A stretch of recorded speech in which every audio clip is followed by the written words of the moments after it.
Hi, my name is Nick with Machine Gun Dad. Welcome back to the channel. Today, on this episode of our field strip series, we have an Intratec AB-10.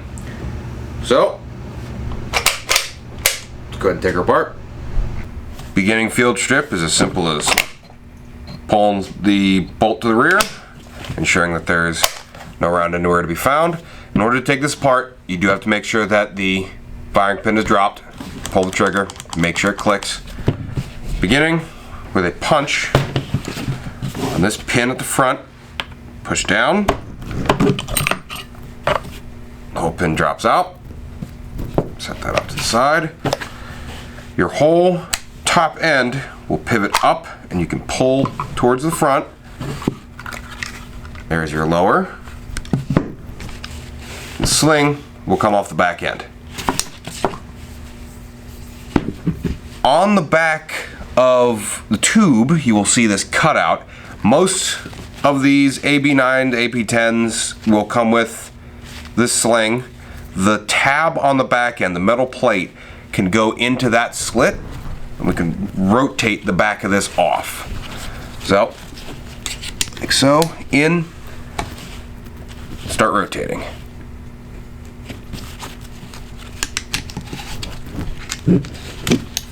You're gonna want to watch it, because once you get towards the end, there is still going to be a little bit of spring tension on this. Making sure you got a good grip on it so it doesn't go flying across the table. There we go. See, popped out. Still got spring tension. Don't want that flying out. So there's your recoil spring assembly. Like gravity, pull this to the rear till you get to this cutout. Pull charging handle out. There's your receiver tube. And here is your bolt. Go ahead and pull firing pin out. And there is a fully taken apart AB-10. Let's go ahead and put it back together. So, first thing, take your firing pin, take this lock. This rounded end on the back is going to lock into this cutout here, like so. This flat machined part is going to be facing up. Make sure it is level with the bolt as the firing pin goes back into this slot in the back end of the bolt. So it's going to look like this, with the firing pin going in and this being level. Run that all the way forward. You see how it runs through and does not get snagged up on anything. It's because this is vertical, firing pin is running into that hole. And you are going to take the receiver tube, keeping everything upside down to make sure that this little lock does not fall out. Run it back through. Try and keep your hand on the bolt so that it doesn't move and you don't drop the firing pin out. Rotate it over. Your hole is now lined up with the cutout. Put your charging handle back in.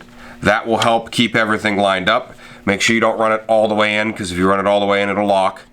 Just make sure it's in enough to be free flowing while not locking the bolt in position. Run that forward. Take your recoil spring assembly. In the back end of the bolt, you will see the big spring will be going on the top near where the sights are. The little spring will be going towards the bottom. So, taking the recoil spring, running it in. The small recoil spring will go into the firing pin. The big one goes into the bolt. Now, you're going to want to apply pressure on this, just enough to get the threads to clear, and screw this back on. So, push it down and just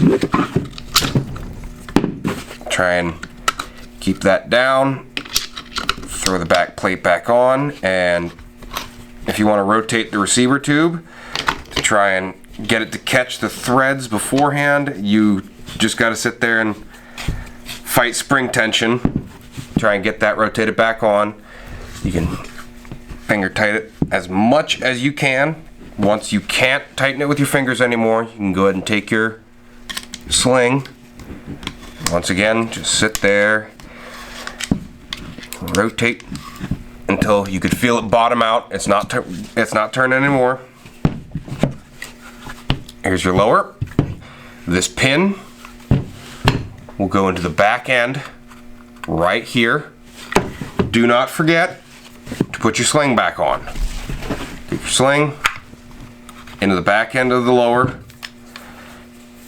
Take your tube into that hole.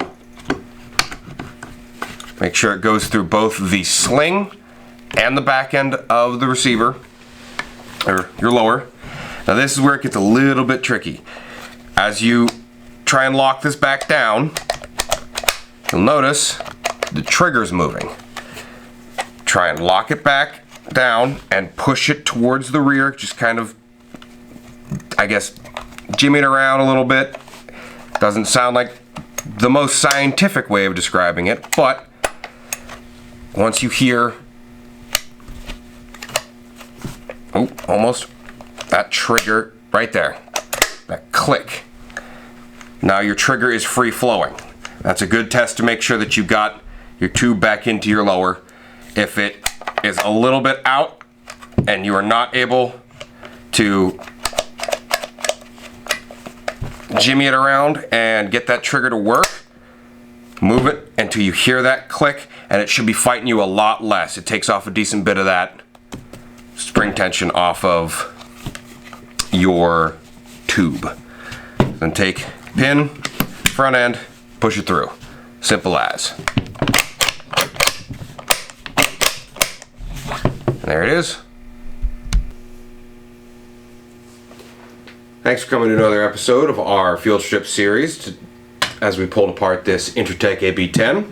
This was pretty fun to take apart. It had a couple oddities to it, but still simple, still easy to work with. So, thanks for coming to the channel. Like, comment, subscribe, follow us on Rumble. We do have a couple more full auto things on there that we cannot show to anybody on YouTube. Thanks again.